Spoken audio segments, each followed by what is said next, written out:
Pat Abrano and Nick McFly for this week. Hey. Everybody give it up for Nick riding solo. Yeah. God damn it. I guess that worked. That wasn't the one I wanted, though. Wait, what were you trying to do? I was trying to do the applause. But it's on the same Okay. color. But They're yeah. both appropriate. Yeah, they both work. All right. So it would be worse if you were like, it was the one where it's like, I really don't like that guy. yes, give it up for Nick. Everyone. Uh-oh. Oh no, wait. Yeah, I know what I did. I realized what I did.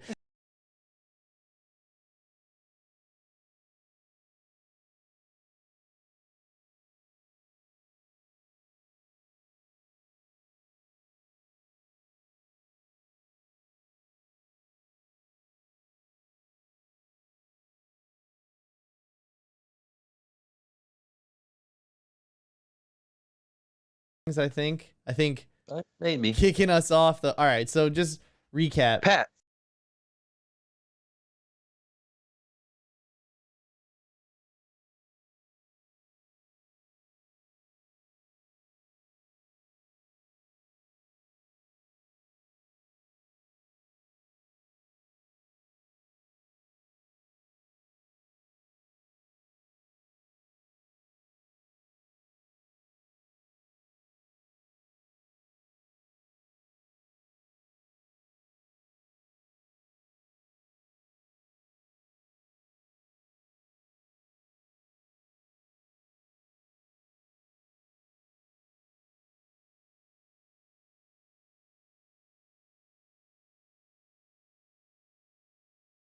So I don't know about you. I watched here and there. I watched episodes of Clone Wars, and I enjoyed it. Don't get me wrong. I enjoyed it. I just never really, spent the time to really watch through all of them. Actually,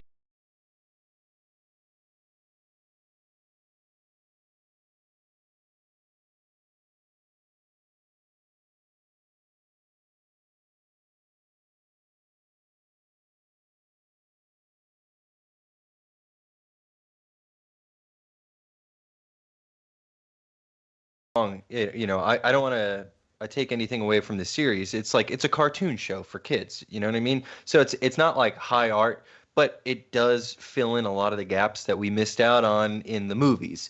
And you hear a lot of the real diehard Star Wars people say, "Oh well, they talk about this. Here's what General Grievous was doing in between this movie and that movie." And to me, that feels like just put it in the movie. If it's an important plot point, put it in the movie. Don't put it in the cartoon show supplementary. So, I mean, I have kind of like a love-hate relationship with the Clone Wars, but I enjoyed it overall. It just kind of felt like kind of cheesy to me. But anyway, the point being that I was disappointed by Bad Batch because they expected everyone to have been pretty intimately familiar with everything that was going on in the Clone Wars. So I felt kind of detached from the series, and they didn't give you a whole lot. And I know I'm always the last guy, to ask for more exposition in a series and show don't tell, but it just there was no exposition, and they just threw you right into the story, and I didn't know any of the characters or what was going on, and I felt like it was really lacking in that regard. So will I give it another try? Yes, but was I kind of lackluster off the hour and 15 minutes opening episode? Yeah. So that's my review. Right. Okay, give me one. There we go. That should be good. All right, cool. We had a problem with audio. Oh.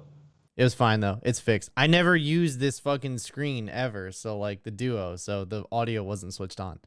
So either way, but it's fine. All right. Well, I mean, the singles was fine though, and that's what I kept you on for the Bad Batch review. So we got that in there. So that's good. Everyone heard that. But yeah, I mean, like, obviously I don't have an opinion on it because I haven't watched it fully, but I will say this: from the stuff that I did see, it looked interesting, but also like I'm just not into the animation style. I don't know what it is. I'm a hard person to please when it comes to an animation style because I either like Pixar or DC animated. Everything else just kind of it really needs to be unique, I guess. It kind of falls into that uncanny valley. Yeah, exactly. And I don't know if I'm super in tune with that. You know what I mean? Yeah. I guess is the best way to say it. I don't know. It's just not my preference. So, Well, did you see the original Clone Wars cartoons that were more akin to like the flat DC animation? oh yeah. Have you seen? Yeah, they were like weren't they like only like 15 minutes long, like in between episodes of other shows on Right. Cartoon Network? Yeah. Yeah, I remember those. I remember watching this one. I remember watching the first or second one when it happened, and then I didn't see any of them. And the next one I saw after that was the one where Anakin dueled the lady with the two red lightsabers on the pyramid or whatever. I don't know. I can't remember the names or anything, but Yeah, for me, I always treated that show as, it's like it's supplemental. They kind of didn't bring it to the level of the movies. It's just, all right, we're filling in the gaps, but at the same time you have it really gave us Dave Filoni. right. If it had we not had the Clone Wars, we wouldn't have this guy who's now shepherding in the new golden era of Star Wars. So Oh, you think it'll be a new golden era? I do. I mean, we went through a really dark. We went through the dark ages we'll get into it later on. But with the Disney Star From Wars, it's been very hit or miss. 1999 to 2019. Well, with retrospect, yeah, like hindsight is 2020, and I definitely I look at the Star Wars prequels the same way I look at George Bush, where it's like maybe it wasn't so bad back then. Yeah, no, maybe for sure. All right, well, we'll definitely loop back around to Star Wars though. So don't you worry, everyone. Then oh my God, I lost the Marvel Phase 4 slate I had. Hold on, give me a second. Let me get it Yeah, back. I'm pulling up an image, and it's they're all out of date because they still say like Captain Marvel 2 or Miss Marvel. Here we go. I got it. This is where I was before. All right.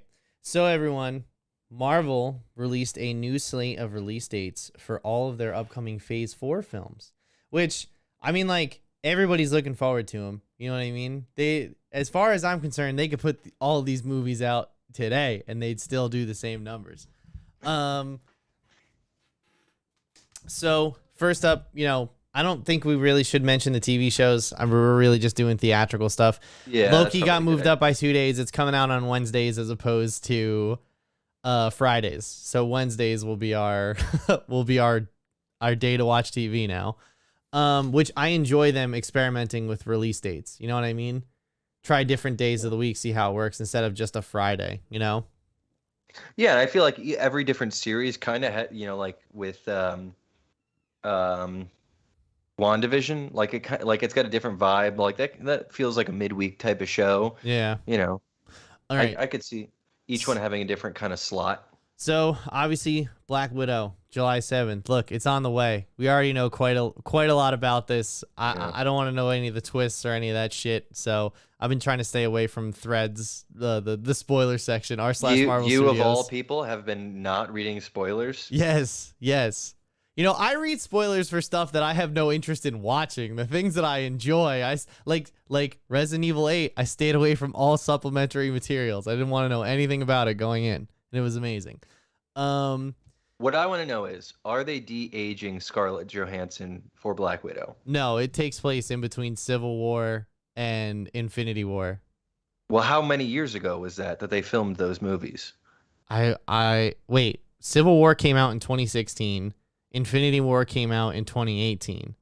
Okay, it's 2017. They filmed that this. doesn't. They filmed I this. just think about Sebastian Stan, and like we were talking about a couple weeks ago, how he's aged so much for these movies. Yeah, I think they filmed this in like 2018, 2019. So it's really not that far. Has it been that long? They Yeah. filmed this? Yeah. Oh my god. This was supposed to come out May 2020. So this has just been sitting on the shelf at Marvel. Damn. So then after that, Spider-Man 3 got moved up to Spider-Man 3 No Way Home got moved up to December 17th, 2021. That'll be fun, Oh, no, wait. I skipped Eternals. Wait, Shang-Chi? And Shang-Chi. We have 4 Marvel movies coming this year. This is way too much for me right now. Hey, man, this is them capitalizing on we lost a lot of time. Yeah, true. So it's Black Widow July 7th. Then it's Eternals November 5th, 2021. I mean, it looks and sounds good. but to me, it still just feels like, all right, we're in for another Guardians of the Galaxy. Like, Right. that's what it feels like to me. Well, I mean, I kind of like the idea of them building out the roster and kind of getting ready for them to like refresh the the Avengers roster.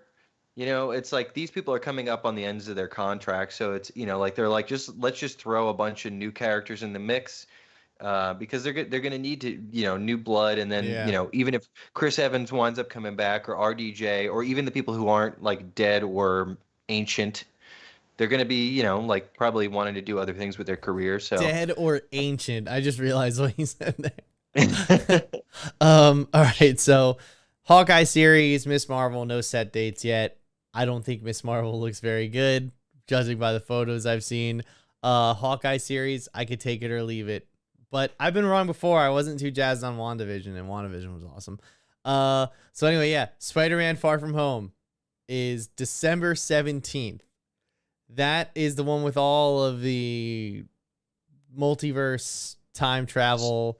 I heard recently that Andrew Garfield was like, I'm not a part of this, and, you know, like it's all just rumors and speculation. Are we for sure that it's multiverse, or do you think it's just like a big hype train? It's for sure a multiverse because Alfred Molina went on record and said, like, It's I'm true, and in Jamie this. Foxx. Yeah. So it's definitely from that angle. And then the other thing is, even if Andrew Garfield is or isn't in the movie, I would have liked to have found out while watching the movie. You know what I mean? Like, either way, I would have been, if he wasn't in the movie, I probably wouldn't have even thought about him being in it. You know what I mean?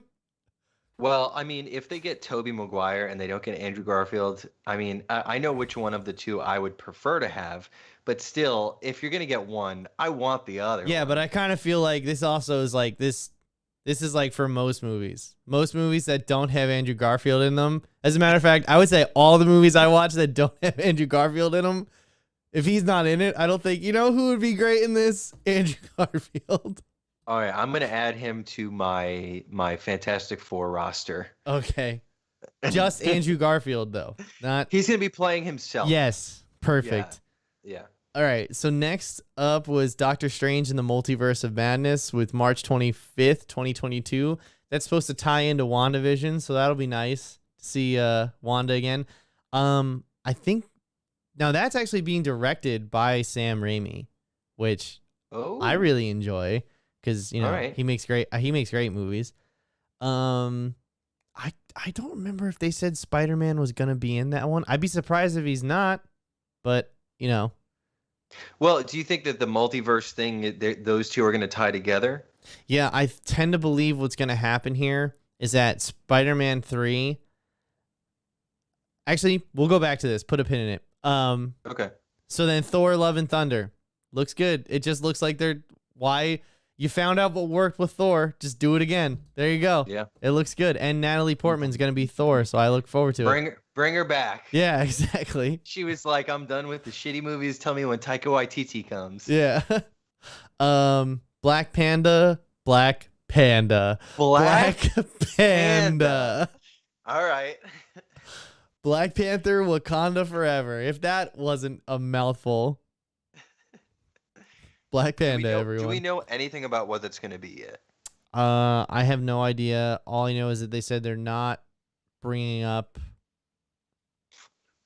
They're not going to bring up They're not going to bring up T'Challa or Chadwick Boseman. Yeah. There's going to be no mention of him. How? I don't know. Listen, obviously it's really sad, but like just recast the character. Like you and I outside of the show, we had a conversation about this, but I think we both agree that we don't feel that it would be in poor taste to recast the character, because just as inspirational as Chadwick Boseman was, the character is the same, you know, like this is an important character, and it feels weird to just kind of like, well, we got one movie in, you already recast Hulk, you recast Rhodey, let's do one more. Yeah, I mean, I see that, but also at the same time, it's just like, I feel like it's kind of like insulting to the audience to be like, hey, this person died in real life, so therefore we're going to remove their character from the movie too. but their character is central to the first Black Panther movie. I get Black Panther's a legacy hero. I'm sure Shuri's gonna get it, or M'Baku, or whoever, right? Whatever. But I would just rather them recast it and continue the story of T'Challa with a different actor. It'd be like I'll hold my judgment. I'll see if they can find a way to make it interesting. Interestingly get rid of the character rather than just like, all right, well, like we're pretending like that, like we're just moving on and we're not really going to acknowledge it. If they can find a cool way, like they did for Carrie Fisher in the Star Wars movies. Not that I was particularly into what they did with that character, but how they used the archival footage and they, reset some of the scenes to fit the storyline. If they can do that. You mean you weren't in love when Daisy Ridley was clearly talking to nobody? I wasn't in love when Princess Leia was flying through outer space. I wasn't in love when they had a young Princess Leia at the end of Rogue One. There was a lot of okay, all right, we'll get there. I feel like they didn't do justice in a lot of ways. I actually forgot about that part, so we'll get into it later. Then the Marvels, which is just Captain Marvel too. The Marvels. Is that where the accent is supposed to be? No, that's the Marvels. The Marvels. Okay. That's just how it sounds to me. The Marvels. So look, Captain Marvel 1 was okay. Okay, I was not in love with it. I don't think it was. I felt like for space, like there's that one scene where they're like in the fog on the planet. Where they're looking for the one guy. Have you seen Captain Marvel? I saw it when it first came out, and I don't remember a whole lot about the like beat for beat stuff. I remember the more macro level stuff. Yeah. No. There was this one mission where they're in the fog and you couldn't see shit, and I felt like the space stuff was like just a little I feel like it was just a little flat compared to like Guardians. You know what I mean? As far as like color wise. And I remember they had like a duo directors. Like, I don't know if they were brother and sister, but they were just filmmakers that made this movie together. And they were good, but I'm interested to see what the new team behind the movie makes it look like. Right. Especially since this is tying into the Miss Marvel TV show too. So, and WandaVision as well, because Monica Rambeau's in this too. I really, really loved Monica Rambeau's character in WandaVision, and I didn't really love Captain Marvel, so I'm hoping that like having it be hoping there's a middle ground. Yeah, I'm hoping that like having a team up, they'll kind of really gel well together. Yeah. So then we have Ant-Man and the Wasp, Quantumania. Have you seen the last one? What was the last one? Oh, yeah. I actually rewatched it recently, and it was better the second time around. Oh, really? You really like the second one, huh? I like it too, but I feel like it's also to like, it's not meant to change the world in which it lives in. You know what I mean? It's meant to tell this isolated story of a character that we like. And I love that. It's like a fun little action adventure ride. And I love what's the villain's name in that one? Ghost. Ghost. I like Ghost. I think she's fantastic. You got Lawrence Fishburne. He's great. I feel like every character in that, nobody is just sidelined. Nobody's wasted. Everybody has a great moment. Yeah. Wally Goggins. Wally Goggins is great in that movie too. Yeah, Wally Goggins. Jimmy Woo's character, you see some evolution from that movie. He's in WandaVision too. I forget that he does the card trick thing. Yeah. So then we have Guardians of the Galaxy Volume 3 with James Gunn directing. The whole cast is back. They talked about this recently about how Drax might not be this might be his last hurrah. Like he might not have any movies left afterwards. I don't, just because he doesn't want to do it anymore. Not that I don't think he doesn't want to do it anymore. I think the reason why he's saying that is because somebody floated the idea of him being written out. That's definitely why. I don't know why that would be. I do realize that when James Gunn got fired from Guardians of the Galaxy, he publicly said that he would also like to be fired and taken out of his contract, because he's like, how are you going to let like pretty much this fake outrage take, James Gunn away and like what we have? And So if you're not going to be logical, then I don't want to work with you. And like Interesting. so I don't know if this is a consequence of that. And I don't like I said, I don't have any evidence to base that off of, but that's just what my mind goes to So immediately. all I can say is like I'm sure there's a pretty good payday for Dave Bautista, and to me as somebody who's like not into like who never I never heard about him before Guardians. I didn't know who he was. Mm-hmm. It's like this kind of catapulted him into being like A-level celebrity. Oh yeah. So it's kind of crazy for him to walk away, but also now he's doing stuff like Army of the Dead with Zack Snyder and stuff like that. So I can see it both ways. It's like weird for him to walk away, but also it's like you already cashed in on it. You got 3 movies under your belt. You're gonna go do other things. Cool, I get it. He also was in the WWE for years too. Yeah, which is like for me, I'm Yeah, not neither am into sports in I. I'm not. general, but Come on, wrestling's not a sport. Let's. well, all right. Sport It's implies competition. I will call it athletics. I'm Yes, not into it's certainly athletics. athletic. That is true. Calling it a sport, no. All right. Yeah. So to tie this up in a pretty little bow, what I was gonna say before is that I think that Hold on. Fan 4 stick. the fan four stick. Only thing we know is that John Watts is attached to direct. Yeah, well, it has to be mentioned. It's on the slate, and I'm excited. Yeah, you're excited for the end of the pipeline. I cannot wait for them to get this movie right after seeing it utterly fail so many times. You know what? In 4 years, I hope you're right. In 4 years, when we see it and we talk about it on this podcast, I can't I'm wait gonna for go Larry back. Boy. I'm gonna go back to this episode. I'm gonna write this down.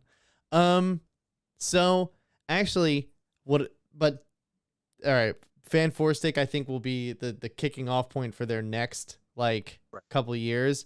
But out of this right here, I think what's gonna happen is you're gonna see definitely Spider-Man 3, Doctor Strange, Thor, and Ant-Man and the Wasp: Quantumania all intersect at some point. All have some sort of connective tissue because they're all dealing with multiverses. Well, if you say that, then the Marvels is going to connect too, I assume, because Monica is going to, like, and Wanda and all that. Oh, you're all those right. connections. That is possible. That is possible. I don't think Black Panther is going to be touched by anything else. I think they have enough heavy lifting to do. Right. That's probably going to be Eternals is probably going to be standalone. Guardians of the Galaxy is going to be out in space. They're going to be doing their own thing. Chris Pratt's also in Thor: Love and Thunder too, as Star-Lord. So he's off. He's going to be in that doing his own thing. Well, so, okay, so those might intersect. Shang-Chi, I don't think he's going to get touched. Yeah. Eternals, I don't think he's going to get touched. Black Widow. I know we talked about it last week, but I'm really excited for Shang-Chi. I feel like it's going to be so different than anything else we've seen. Saying it wrong too. It's Shang-Chi apparently. Shang-Chi? Yeah, Shang-Chi. That's like the Avatar movie. The Avatar, like the M. Night Shyamalan movie where it's like Ong. It's like they called him Ong instead of Aang.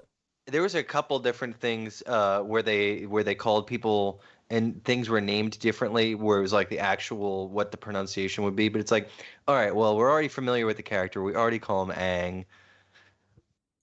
Ong. Ong. All right. But are you excited for this slate? I'm excited. I think this is the best lineup they've ever had. Honestly, I'm it's like I'm not the kind of guy, at least before I did a podcast with you, I wasn't the kind of guy who was like, I need to see all these movies. I kind of got to them at my own pace. But all of these movies, I'm excited to see all of them. Yeah, for sure. Me as well. They already have my money, so they could be like, hey, we're doing a new thing. His name is Poopsicle, and he's going to do nothing but shit puns. And, I'll be there. I'll be there opening night. You got it. Actually, speaking of opening night, I am going to the movies next week. For? I'm going to go see Saw. Well, I'm going to Spiral. I'm going to see what I want to talk about it next week, but I don't think I can get Danny to watch that movie. It's all Are they torture. doing streaming? No, dude, it's on. Oh, They are theater only. straight up like theater only, like Well, risk your I'm neck. double Derna now, so maybe Oh, I'll go see it. double Derna. Oh, maybe we could both. We were just talking about Yeah. potentially getting drinks and seeing a movie. Is there a movie theater between the two of us? Maybe Hazlitt, Cinemark. Maybe it. All right. Well, We'll this we'll, is not re- we'll great do the podcast we'll content. do the research afterwards. We'll do the Yeah. research afterwards. But yeah, moving on. I played Resident Evil on Friday. I did. I streamed it on Twitch. I did the first 5.5 hours on Twitch, and we had a bumpin' chat, bro. Oh shit! Oh shit! It was seriously a lot of fun. Like I haven't had Twitch analytics that good in a very long time. And shout out to my buddy Mark who came in and he gifted a bunch of subs to people. So he bought 5 subs and then gave them out. And since I get so little like traction, my notifications for follows and subs and bits are like so outrageously uncalled for. And then I had 5 of them go off in a row. So all you heard was like these sirens and this epic music and everything. What's Mark's Twitch? We'll give him a little shout out. Raven Main. It's RAVENMANE, I think. Raven Main, or is it Raven May? Dude, you just keep talking about the game. I got this. Yeah. So Well, let me ask you this. First question. all right. Did this game meet, surpass, or fall short of your expectations? This game surpassed my expectations in every way possible. As a matter of fact, I haven't felt this way playing a Resident Evil game since 2005's Resident Evil 4. I think this game is, without spoilers, I think this game is pretty much all of the best parts of Resident Evil combined into one, and really showcasing how good the series can be when it's firing on all cylinders. Because not only is this a great action game, it's a great horror game as well.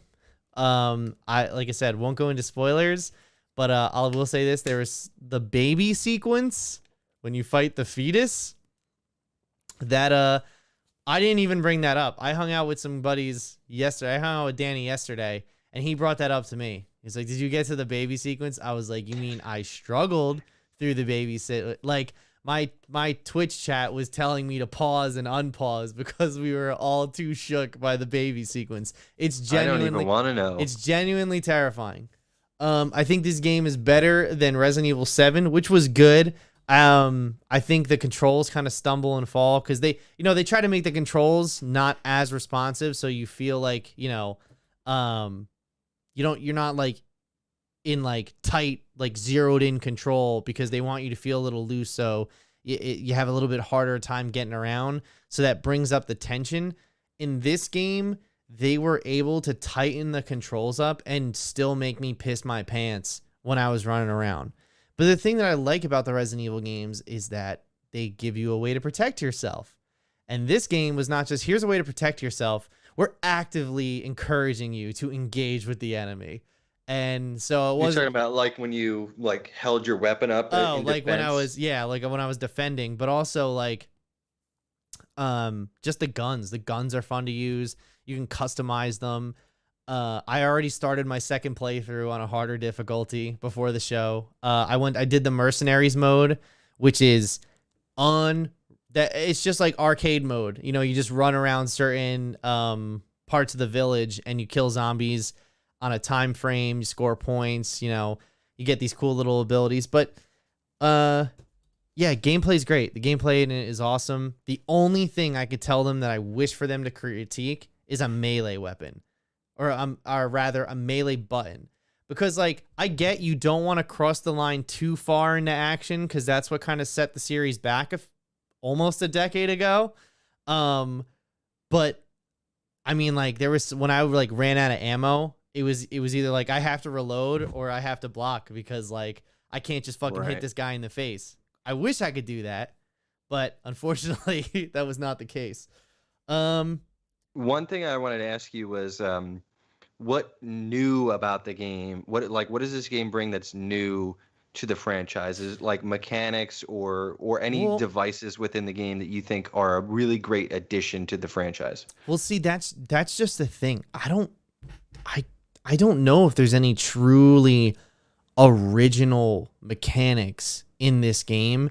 It just brings all of the best mechanics from all of the other ones. Right. So Like, like picks and chooses all the best and like leaves out the worst. yeah, yeah, and it knows where its inspiration is because like I mean like obviously you've never played Resident Evil 4, but you know the merchant character, right? You know the what are you buying? What are you selling? No, actually You've don't. never heard of that?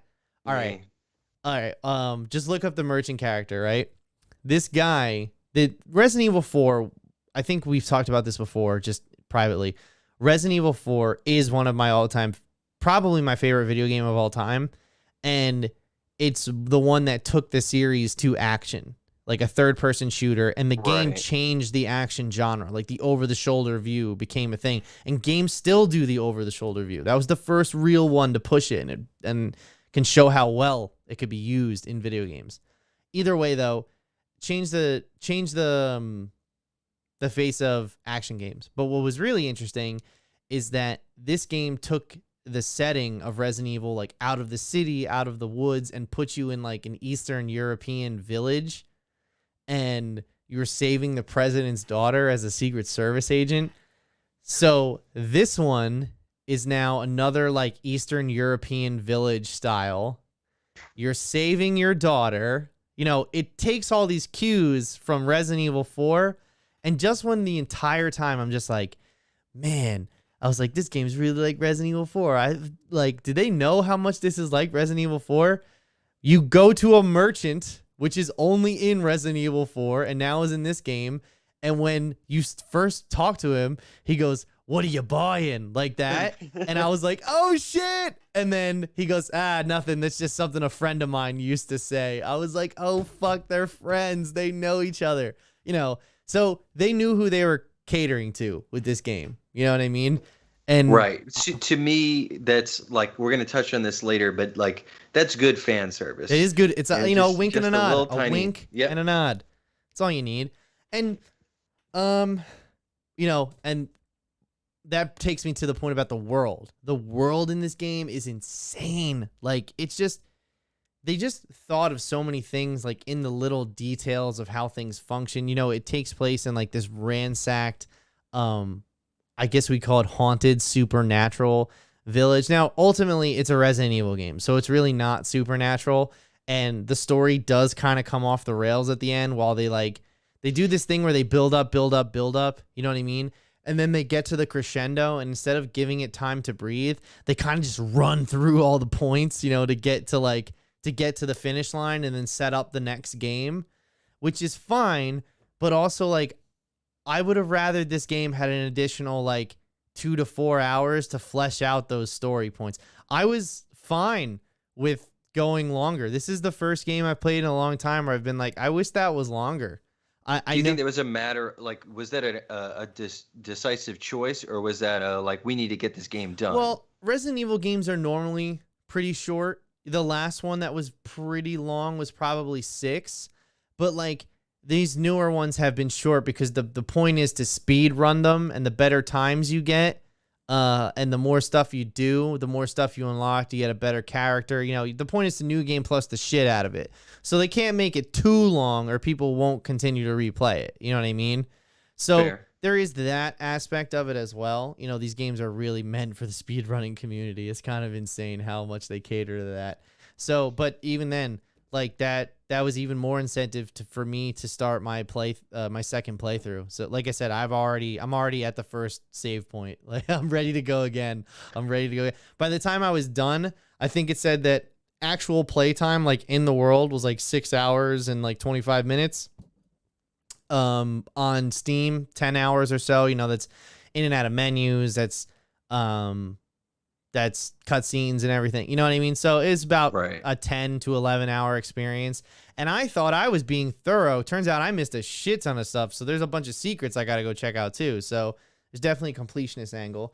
And yeah, like I said, the only critique I have was just the wonky, like it goes from like a first person perspective to like first person perspective storytelling as well, to you switch to a different character and they're telling that story through third person cutscenes.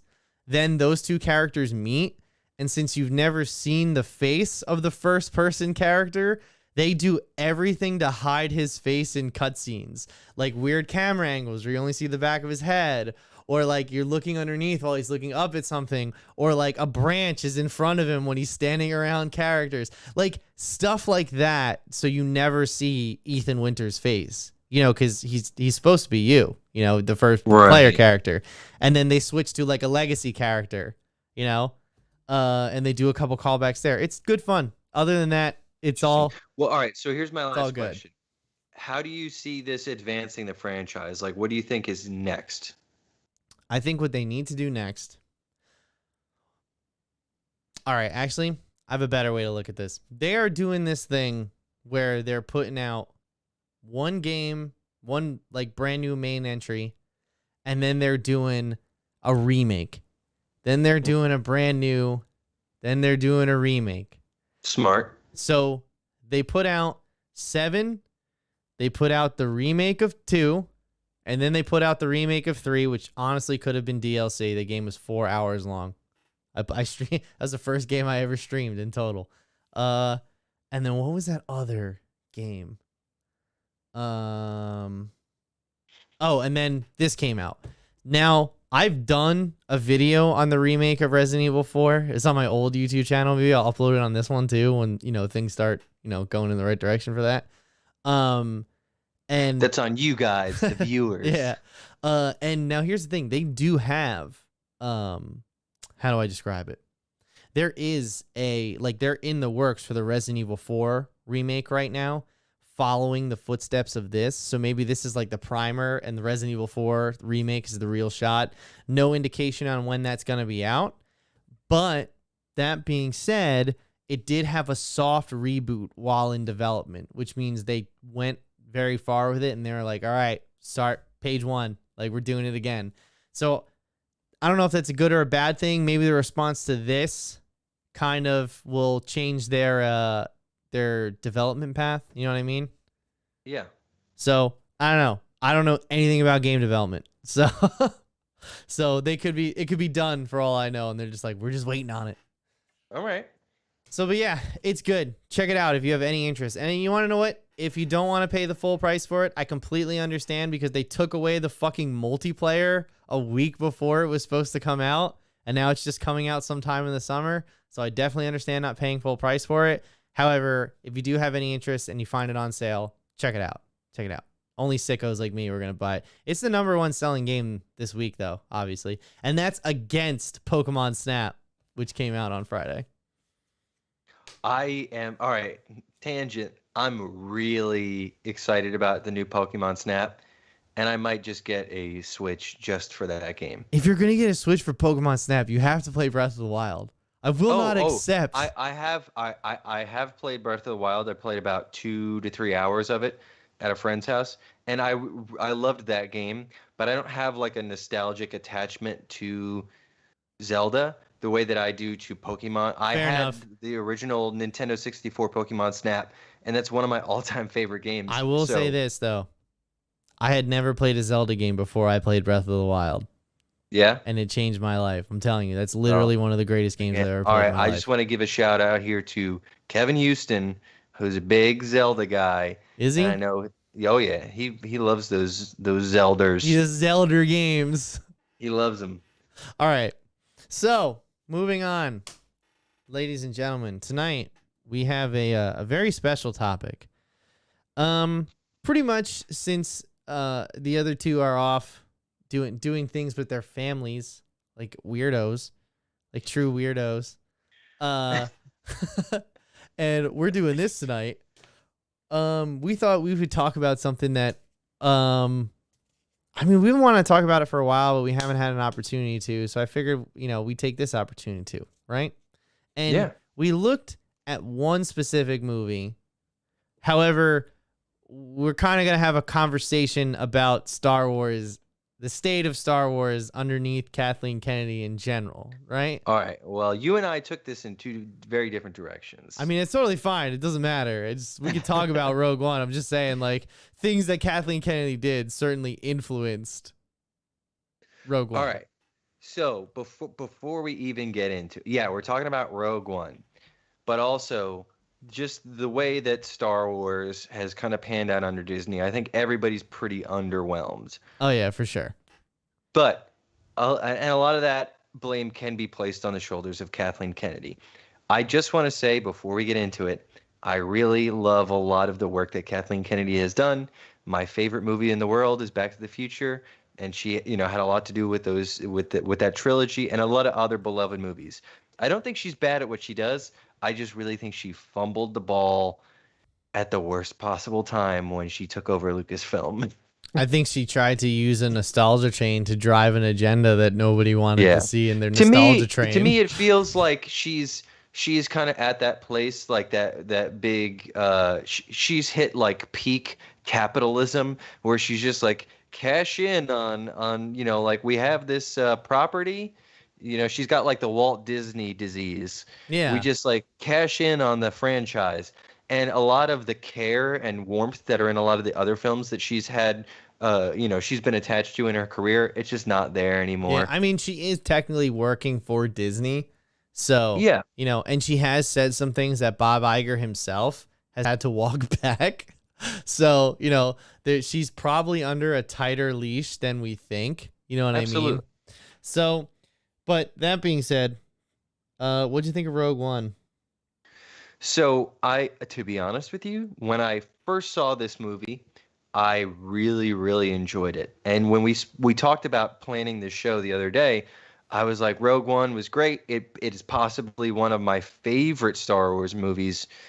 And going back and Silly. watching it, I Silly. don't I don't dislike it now, but I see a lot more flaws with it than I did the first time around because I walked out of the theater having just experienced all the battle scenes. I think the last hour is really fantastic. I think it does a great job. So I walked out of the theater on that high of all these great, like World War II battle scenes. And I was like, that's Star Wars. I loved it. But now rewatching it, taking notes, I'm like, there's a lot of problems in Yeah. the first half. So actually, it's funny you bring that up. So I watched this movie, and that's the first time I've seen it since seeing it in the theater.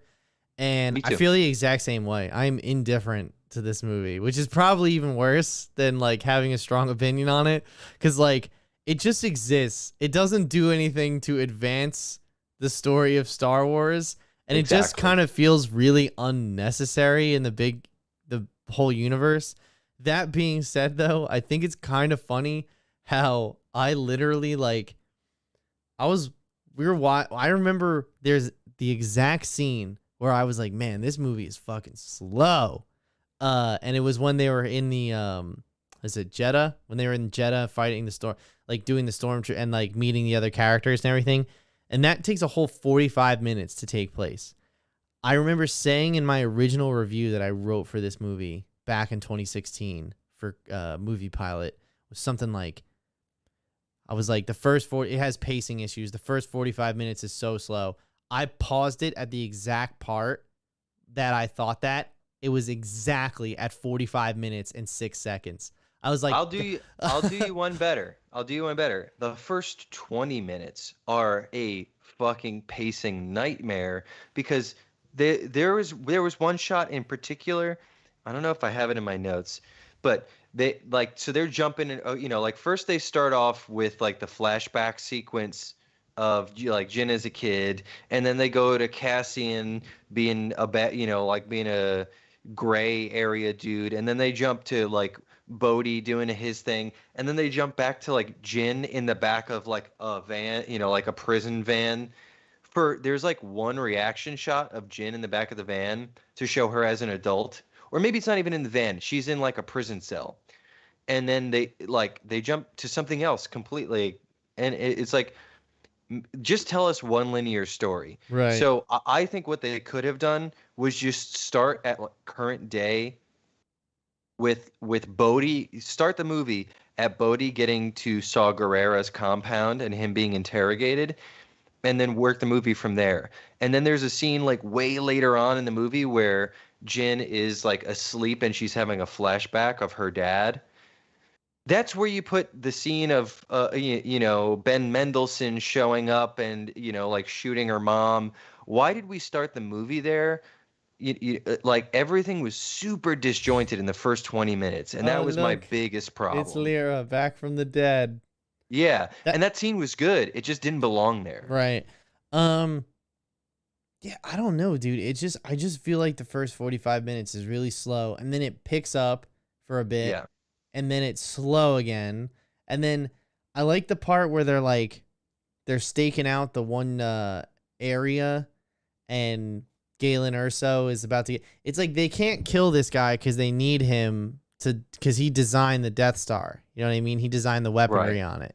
So I think that plot point is interesting. How they can't kill him, but like the rebellion wants to kill him, but Jin is his daughter. And he still Right. loves her. The whole Well, Stardust protocol, everything. so this has been my number one complaint about this movie since the day that I saw it in 2016. It really bothers me that the fatal flaw of the Death Star was planned for a couple reasons, right? So number one, the first movie that kicked off this entire franchise was Luke Skywalker discovering the Force and using it to help him fight ultimate evil. And he's the only one, the rebels discover this flaw, which Hmm. is a big plot point, right? So you think about it, to me that relates to the rebels when they're looking over the plans of the Death Star. That reminds me of maybe, like World War II, and you had all these German scientists looking up, like we they're all doing, all these things behind the scenes to discover, all right, we're going to figure out how to make a nuclear bomb, right? Right. And or like Cold War space race, and like our side versus their side, and it's time. It's who's going to win this race. So the rebels were trying to figure out how to defeat this space station before it starts like blowing up planets. Whereas now this movie says, oh yeah, one guy decided to put this flaw in it, and he just told the rebels about it. And Luke Skywalker wasn't that special. That flaw was there specifically so somebody could make that shot on it and blow it up. Yeah, it was still a difficult shot, but it takes away a lot of the magic of the original movie. Right. So that to me that's always been a big problem. They could have done the whole movie the same way and just take out the fact that Galen Erso did it on purpose. Right. Right. Um. So let's. I guess I do have some notes written down here. So what I have is like I said, indifferent. I think the cast is good all around. I don't think the characters are great in any respect, but I think the cast is good. Like Felicity Yeah, Jones is good. Diego Luna is good. I mean, Ben Mendelsohn and Mads Mikkelsen sharing a scene together is pretty incredible. yeah. Um, let's talk about Darth Vader though. I Well, but said before this. we move on, I just want to say one thing. I have countless notes throughout the movie of these characters need more time to talk, like to connect. This person needs more screen time, whereas the first hour to 45 minutes to an hour could have been character building. Like you said, all these actors are great, but the characters are kind of blah. Right, right. So Darth Vader though, who he's on my shit list in this movie because he comes out on Mustafar and he has the meeting with Krennic, Bendo, and James Earl Jones. I said this at the time too. He sounds tired. He sounds very, very tired. He sounds just as old as he actually is. Yeah, yeah. And it was just weird to like hear him, and you know how like your mind remembers the way something is, and then when you see it in a new light you're like, whoa. So I have Darth Vader's, like, I have his whole speech, like his voice memorized. So when I heard him in this movie I was like, oh my god, just don't bring him back ever. Then it made me think about the Anakin Skywalker, and it made me think about the Obi-Wan series. I was like, oh shit, dude. I don't fucking want this. This is not what I wanted. Like, a I'm tired hoping James Earl Jones. I really hope they don't bring I love James Earl Jones. I hope he's not involved with the Obi-Wan series. Right. Yeah, me too. Quite honestly, I could really do without it. What's cool is that I don't know if you know this, but the suit, they really did a good job of matching the suit to episode 4. In the original movie, Darth Vader's eyes they have like a red tint to Yeah, them. They're they not do. pure black. Yeah. So they did a good job of matching all that stuff up, and they tried really hard to make it feel authentic. That being said, I wish the scene where he shows up at the Battle of Scarif, I wish that was the first and only time that he showed up. Every other time before that, it was just like unnecessary and just like stupid fan service. You talking like when he kills all the dudes in the hallway? Well, so he shows up. If you remember, Tarkin's like, don't target any of the ships. Just target the station on Scarif. Lord Vader's going to come in and he'll deal with the fleet. So his ship shows up and all the rebels like crash into the Imperial cruiser. Right.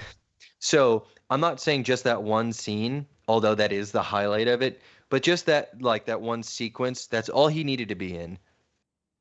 Yeah, I would agree with that. That, you know what, on that note too, I mean, like the Vader, we talk about fan service, right? So I don't know if you know this, but there was a lot of difference between the promotional materials for this movie and for the actual movie itself, and that's because one of the cinematographers in the screenplay, not one of the cinematographers, I'm a fucking idiot. One of the writers of this movie, he ended up directing a lot of the reshoots right underneath Disney's thumb. So, and that includes putting more Darth Vader in the movie. So that scene where Darth Vader kills all of those people, all the rebels, that was, a reshoot. There was things that were changed about them running across the beach with the plans attached to them. Yeah. A TIE fighter showing up on that bridge that they were on.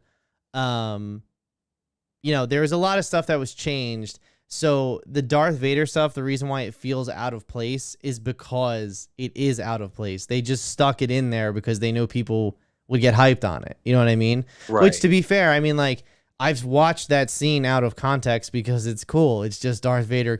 The one part where he sticks the guy to the roof. That's the most Darth Vader scene. Yeah. Yeah. That's the most Darth Vader thing we've seen in any Star Wars film. Like, what the Vader that we saw in the original trilogy, that's all well and good, but like when you think of Darth Vader, you think of him on that, in that corridor fucking shit up. Yeah, and like I said, the part where he sticks the guy to the roof and then cuts out his stomach was one of the most Darth Vader things I've seen in my entire life. Mm-hmm. So then oh my God, I just realized that you're looking at a different frame than I am. I have two different cameras. That's why the frame looks so much higher. What you're seeing. Yeah, you're right. I was like, no wonder why. Yeah, Pat looks like this to me. He's like, how you doing? What's up? How you doing? All right, and then so the other thing that ties back into the cinematography is that Gareth Edwards is the credited director of this movie. And as we know, he directed 2014's Godzilla. So, eye for perspective, the part where the what is it?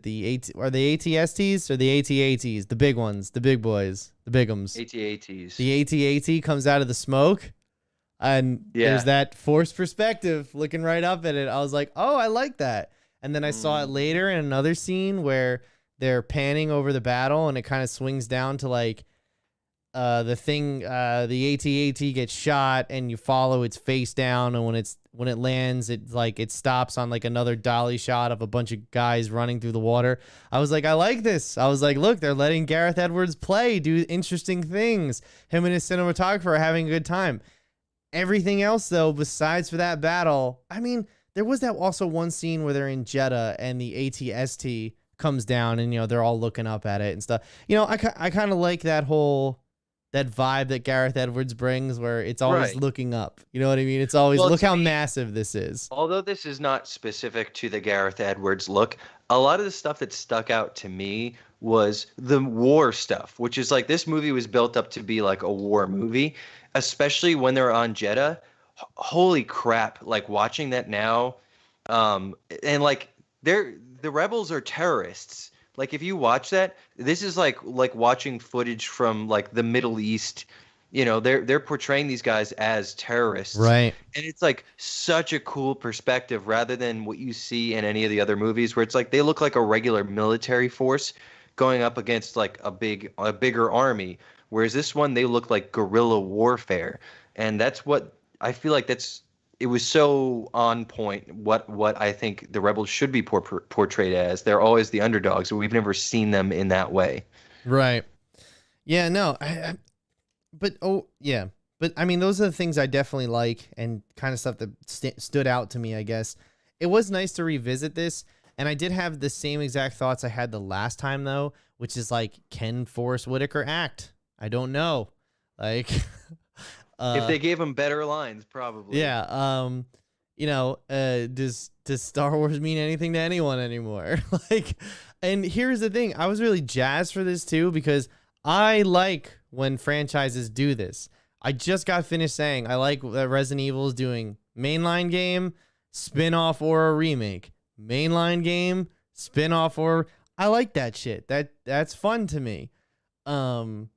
This Star Wars, Disney was like, we're gonna put out a new one every year. It's gonna be like Marvel. You're gonna get a Ridge Tridge, then you're gonna get something new, then you're gonna get another Ridge Tridge, then you're gonna get something new, and it's just like. But it was never something new. Yeah, no, exactly. It was never something new, and that's exactly my point with this movie. And as I was watching, I was like, at least this makes me feel like I'm watching a Star Wars movie that takes place during the events of the fourth film. You know what I mean? It has that type of era. Well, this nailed a lot of things that the sequel trilogy failed miserably on. It didn't the sequel trilogy didn't feel Star Wars. The first one did. The first J.J. Abrams movie, it's like he was just like, let me look up the exact recipe and do everything by the book.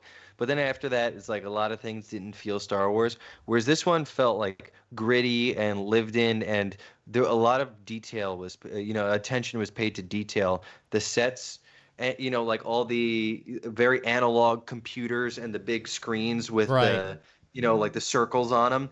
They were like, let's go back to basics, but they weren't retreading old stuff. They were like, let's take these important elements and make something new with it. Not as much red.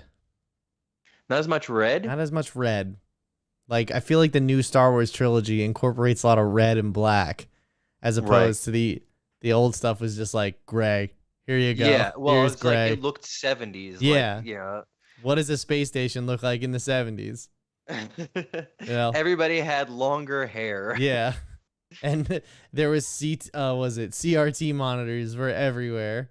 Yeah. But also, I don't know if you noticed in the sound design, there was a lot of like murmury type stuff. To me, I think about the robot, the probe droid that lands on Hoth in episode 5, where it's like random resist. That sound bite is featured throughout this movie. They were like, let's take that sound and just sprinkle it on top. I will say I did not appreciate the obligatory R2D2 C3PO. I was like, I didn't love it, but I mean, I guess they have to be in every movie. I was like, what are you guys doing here? We didn't need you.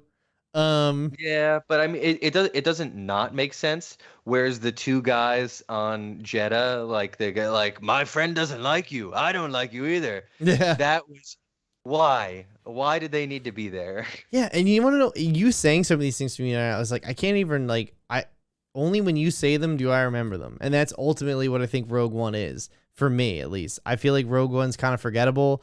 I feel like even though it sets out to tell a Star Wars story from a different perspective, ultimately it still feels just unnecessary.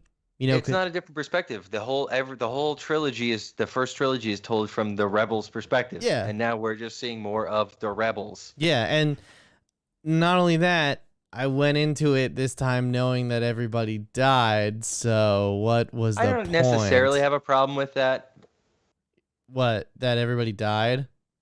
or knowing what their fate was going to be.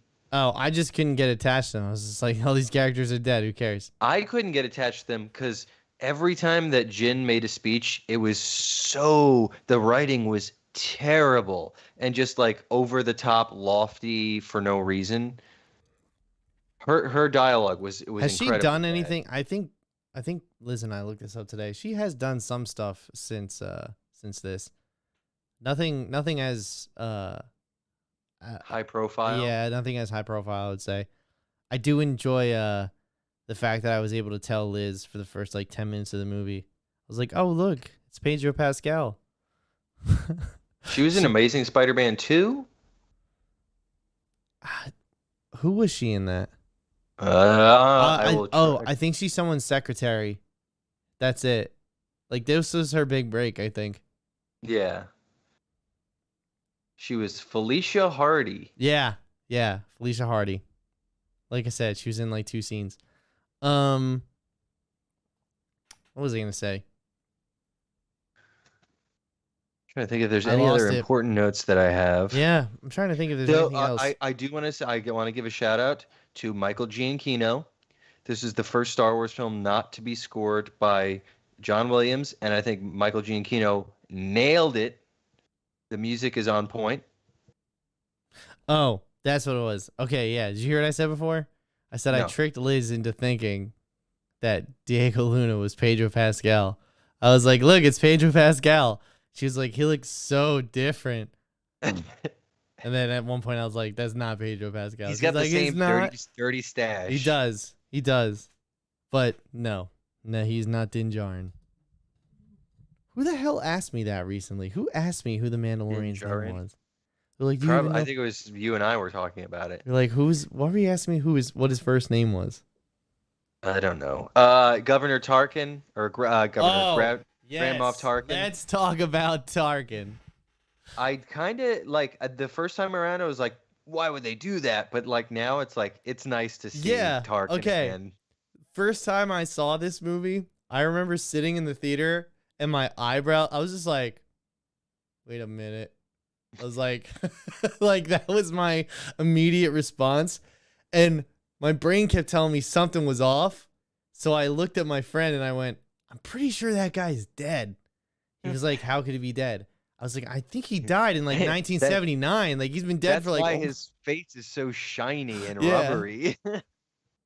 And then now I watch it and I go, you know what? This effect isn't that bad. Then they get to Leia and it's just like, oof. Why is Leia so much worse? I don't get it. It's got to be a time thing. You think so? I think that the Tarkin stuff was planned, and that's why the special effects department had time to make it. Right. And I think that they came in and they did reshoots, and then they put her in there, and like they did as much as they could. That's, like I said, that makes sense, but I don't know if that's what it is. But that's what I would hypothesize. I was really happy to see Tarkin again, and it was kind of nice. I will say the villain was kind of like, I didn't think they did a great job of building a reason why the villain was a villain. I liked Ben Mendelsohn's performance, but I think they could have streamlined his story up a bit. But I did kind of like how there was the like office politics between him and Tarkin. That was kind of a cool. Yeah, it's funny how the Empire's officers and directors have this I guess you could say internal turmoil, you know what I mean? Yeah. And what I really love is like, since the officers are supposed to be so like frightening, or like they're supposed to send a shiver down your spine, that when the attack actually starts happening, nobody moves because they're waiting for the command from Krennic. And he just, what is that line? He's like, what are we waiting for? He's like, scramble the whatever, like, you know, just scramble the fatties, you know, like, you know, I was like, oh, okay, that's good. But K2SO, he's also, once again, same thing I said in 2016. He's great. That's who it was, Alan Tudyk. I was like, who the fuck is this? It seems like they gave all the great lines to Alan Tudyk. I do like the part where Jin shoots the one droid, and then K2SO shows up, and he's like, "Did you know that that wasn't me?" Yeah, yeah, I think he's great, but I mean, when is Alan Tudyk not great? I don't. Also, random cameo by Andy Serkis as one of the fighters in the final battle. Wait, really? Yeah, Andy Serkis is one of the guys in the battle. He doesn't have any lines or anything. He's just there. Really? Yep. I'm gonna have to look that up afterwards. I didn't Yeah. notice him. Yeah, I think he's got like a scruffy beard. I think Wedge and the other guy Oh yeah. are in this Yeah. too. Yeah, the fact that they brought in the archival footage Yeah, from episode 4, one of the best parts of the whole movie. Like yeah, that's a great way to connect the two. yeah. Yeah. Overall, it's okay. I think that's the best way I can Yeah. say it. It's just okay. I can't. I I can't. would have I would say I would have ranked it a lot higher if you asked me a week ago, but today it's like there's just as far as like writing story dialogue, a lot of problems. Yeah, and I just feel like for an action movie, for a movie built off of like, hey, we're gonna shoot each other, it's just so much pacing problems, and there's just so many like Ben Mendelsohn's obviously the best part of the whole movie. I mean, Mads Mikkelsen's good too, but he's criminally underused. Uh, yeah, dude, I'm just I don't know. indifferent. I I'm don't know. indifferent. To me, the best characters are Chirrut and Baze. Those two, to me, are the core of the movie. Is that Donnie Yen? Yeah, Okay. yeah. The Guardians of the Wills. Those two are where I think the strongest part of the movie. You But know what? I mean, do you want to move on to the next part of our discussion on like what we would have done? Yeah. Do you like Riz Ahmed? By the way, I forgot to ask. Yeah, yeah. I think he was great too. I think his character was kind of like oddly used, but I I feel think his like he was performance just was good. killed so unceremoniously. Yeah, I don't know if it was like a conscious or unconscious commentary on war. Okay, if you're asking me what standalone movie I would have chosen at Lucasfilm, Hmm. is that what I'm reading? Okay, Yeah. so if I were to pick a Star Wars sect to go to, um, I don't know. I don't have anything specific. I just want more Jedi. See, I went in the complete. I don't know if it's the complete opposite direction, but to me, it feels like they've kind of squeezed that dry. You know, they've beaten that horse. They've milked that cow. You know, they've done it. All right, we got it. So We got it. so it's like I'm tired of the Jedi, but to me, the Guardians of the Wills, I was so intrigued by that. I would have liked to see a movie about that, about those Mm, guys. That was more or less like, okay, so the world is now without Jedis, right? right. After, it's like, what does a world without Jedis look like, and how does the Force commingle with humans or just living beings other than Jedi and Sith? And I Right. think that's a cool story, and I would have liked to seen like a samurai or like Western movie, all those things that George Lucas was inspired by, featuring those guardians of the wills who are force sensitive but not force users. Right. Right. Okay. Interesting. I definitely would like that, but I don't know. I'm still on the I just don't feel like I have gotten a movie where it's just like I get they're all about Jedi. They're all about one Jedi. I want to see a movie about a couple Jedi. You know what I Right. mean? Like So almost like let's say like some like an Ocean's 11 or movie, but about like Jedi's going on sure. a mission. Sure, You yeah, know, something like that. You know, yeah, something that's like and not the like, oh well, there's these big wars of good and evil going on, and more just like what do yeah. they do in their day to day. Yeah, like they go to a planet, they fight a bunch of bugs or something and space bugs, and there you Space go, bugs. I Um think yeah, that'd be a cool path. as far as when you ask, like when you say who would you have spearheaded it, do you mean like directing, like producing team? To me, I left it open ended because I wanted to see what you were gonna go with. Oh, right off the bat, for as far as directing like a Jedi film or a Star Wars movie, Zack Snyder. Like why? No, I'm kidding. Okay. Um, uh, I think Chad. What's his name? Chad Stalinsky. I don't know, Whoever Chad. directs the John Wick movies, give Okay. that motherfucker Jedi's to work with. Okay, that would be some sick shit. So for me, I wrote down a couple different options. I thought I was like reading articles on, just seeing what other people's takes were, and I thought an interesting was Spielberg. Why not? Oh. Steven Spielberg. He's been connected to George Lucas for decades. He probably would, I think he'd do a great job. Another one for me was Robert Rodriguez, who he did an episode of The Mandalorian in season two. Mm-hmm. And he, I think, would be a great way to do that spaghetti western or samurai type movie, little bit of dialogue and a lot more show, don't tell. Mm-hmm. And lastly, I wrote down Deborah Chow, who worked. She did 2 episodes. She did episode 3, season 1 of Mandalorian, and the finale of season 2 Mandalorian, Mm-hmm. which I like. I like her storytelling, and also just because it would be more like an Asian American type story. Get an Asian American. Actually, she's Canadian. Get an Asian director in there. So I think there's plenty of good options, but I think of the 3, Robert Rodriguez for the movie that I want to tell with like Chirrut and Baze, I think Robert Rodriguez would be my first choice. Nice. Okay, yeah, that's a good idea. Robert Rodriguez is good. He made that awesome From Dusk Till Dawn movie. Would it have been part of a larger like Marvel? Nah. I feel like Star Wars is always a part of the larger plan. I feel like that's the problem with Star Wars is that they Yes. never just, slice a piece off the fucking turkey and put it on its own plate. You know what I mean? Like for Yeah. the love of God, put something somewhere that doesn't go back to the Skywalkers or the rebellion or the this or that. You know what I mean? Like give me something different. Like I know I say this after I said I just want more Jedi, but like put the Jedi somewhere else. Set it at a time where like, there is no rebellion and there is no empire. Or there is no whatever the resistance and the first order or whatever. Just take those guys, put them somewhere else.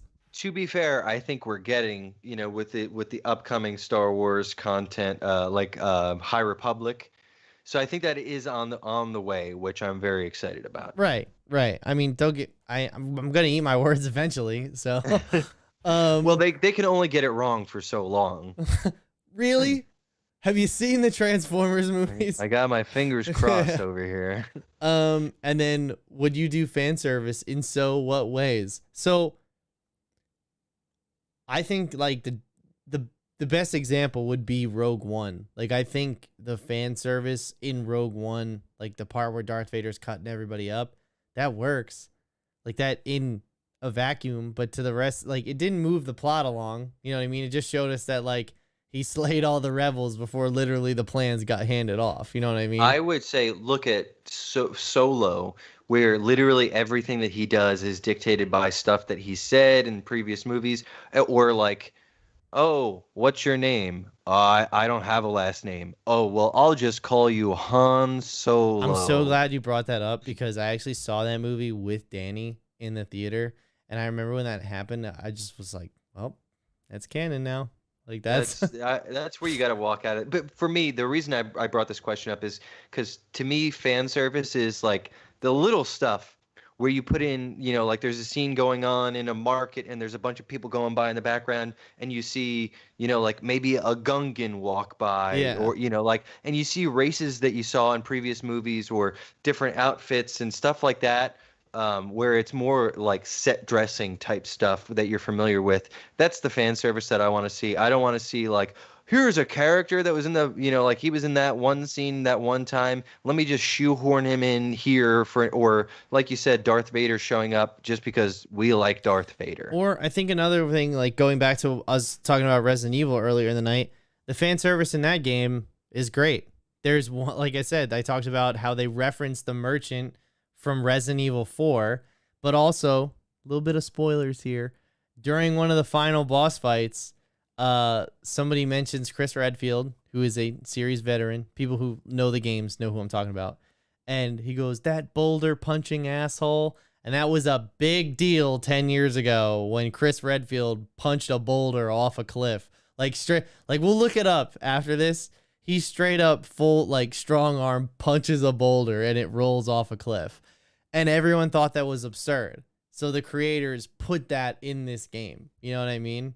It's like, it's just nice that that's good fan service. You know, that's Right. nice. It's not like, you know, somebody taking their, like, cause if you look up fan service, the very first thing you'll find on the Wikipedia page is like somebody in a bra or like sport or like bikini and shit like that. That's not how fan service started out, but that's where it went. You know what I mean? Where it's like, yeah, it's gone to a weird place. yeah, it has gone to a weird place because when somebody says fan service, I think of like the early shit, like an Iron Man, like where like you see Captain America's shield in the background. You know what I mean? Stuff like that, you know? Yeah. Easter eggs. Yes, I think it's is not what they call Easter 'em. eggs anymore. Now it's just like, you like Darth Vader? Okay, well, we'll just put him in there even though he's unnecessary. You know, it has nothing to do with this. Right, right. And I feel like the fan service Easter eggy things, they should be kind of disposable. You know what I mean? They should be like, hey, we could, if I put this in this scene, it only adds, it doesn't take away. Right. But it Well, only I think adds in a certain you know who way. does it the best? Pixar. Oh, for sure. Yeah. Like I saw Pixar's the one recently that I masters. like, you know, those always pop up on Instagram like, "Oh, did you know in the background of Toy Story 4, have you seen Toy Story 4? Of course, I've seen Toy Story 4. There's the antique shop that Woody's in. There's a plate in the window and it's got like a Celtic symbol on it and it's the symbol of Merida's clan from Brave. It's not important to the plot. It doesn't do anything, but you know, it's like it's Well, nice that they were to like just do a little drop, you know, like, hey, this is connective tissue. right. However, their movies lend themselves to that because nobody wants to make all those new assets and designs for every movie, so they're gonna be reusing assets. Yeah, I guess that's fair, but it's like No, but they could I keep get it, your like, point. They bake it yeah, into the they cake as opposed to they could making have it. made it a Pizza Planet plate. You know what I mean? It could Yeah, have been Pizza Planet from that stayed within that movie franchise, but they're like, oh, what would be like a cool way to tie these things together? right, right. No, I see what you're saying. Like I said, they bake it into the cake. Don't make it like the main focus of the cake. Bake it Yeah. into the cake. So yeah. Either way, look, Star Wars is never not going to be owned by Disney, and it's never not going to be controlled by Kathleen Kennedy for the foreseeable future. So I think we should just, you know, cross our fingers, clench our asses, and hope that it's not going to hurt, you know? for the Well, next I several hope she years. just hands it right over to Dave Filoni and Jon Favreau. I hope so. I really do, because they do it the best, it would seem. All right. Clip of the week. Let's do it. Oh yeah, it's the clip of the week. Oh, it's the clip of the week. It's the clip of the week. Oh, shit, we're here. We're here. We are here. We did it. This one is for you, Mike and Danny. Oh, it is. It's for them? Let's see. No, I just said that because it's just you and me today. Oh, okay. All right. Actually, hold on. I forgot. Oh, I didn't think to make all right. We're getting there. What? The frame where it's like the two empty ones on the bottom. Yeah. All right. Ready? We should have just put stills of Mike and Dan in there. Yeah. Ready? All right. Yep. Man might have the Star Wars Lego set Death Star, but can he chug a sparkling water and not burp?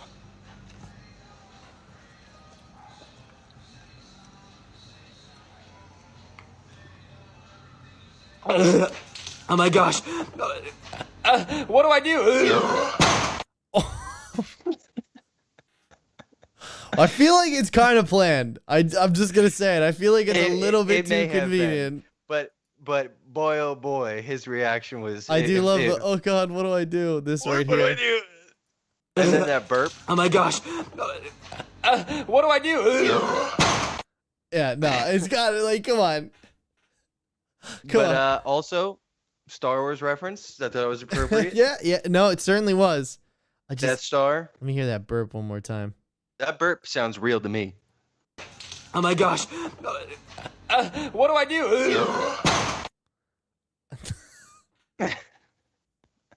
I mean, if it's What do you think his name is? Chet.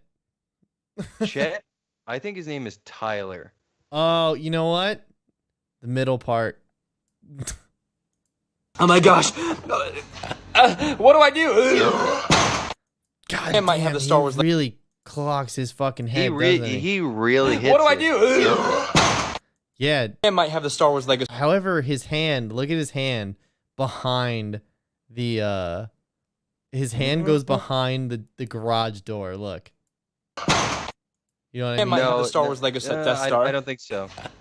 What do I do? Oh my god. It goes up after. Oh he hits yeah, maybe you're right. Yeah, I see it now, right here. For people who are just listening, this guy That walked means into you, a garage Ryan. door. Yeah, and he hit his fucking head really hard. I want to hear that burp one more time, and then we're good. it. What's it? What do I do? Oh my god. What's that other video where it's like, hey, it's Monday, it's gonna be a great day, and he hits his head on the inside of the garage door? You know that video? I'll put it in the comments. Yeah, put it in the or it's been a while. It's been a while. It's been a while. All right. Man, that dude hit his head, bro, hard. Like no bullshit. Oh man, at least that wasn't somebody dying in an elevator or I wanted to go a little bit more lighthearted. I because will you guys say, think my clips are a little too Okay, all right. edgy. All right, you are framing that like some guy almost dying in an elevator, and I mean the dude's getting shot at. I've seen that on every fucking publication, so that's fine. The guy's suffocating in the elevator with a melted jacket on him. That was another thing. I will say this. The other day I was hanging out with some friends, and then we were talking about the show, that particular episode, and I was just like, yeah, Nick's clips are pretty fucking brutal, dude. That guy dying in the elevator, and his response was, well, he didn't actually die. I was like, see, this is the problem. He's an enabler. Oh yeah, he is definitely an enabler for sure. So other than that, I think we're good. I think that's the show this week. Would you say that's the show this We week? did it. We did it. I wasn't sure you and I were going to be able to make it to an hour. Oh no, nah, dude. Oh It would no. have been fine. Oh It would have no. been fine. It would have been fine. So yeah, this is actually probably one of our final remote episodes. Because even if the fucking thing, I just saw the price of lumber. Did you see the price of lumber, dude? I've been watching those lumber prices. Do you I've know been how watching much the stock. it will cost? It might cost me to build a set. Might be some curtains and some rugs going up. Sounds dirty. Yeah, going up in the new studio. But we'll know in 2 weeks. So, listen, thanks everyone for tuning in, for watching us here. If you're just listening on on podcast format thing, yeah, that's how you say that. Thanks so much. Leave us a review because it really helps out the show. Also, don't forget to like the video, subscribe to the channel, send it to your friends. We promise you, this is one of our final remote episodes. We will be back in studio soon, and it will be glorious. I promise. I promise. I promise. All right, get out of here.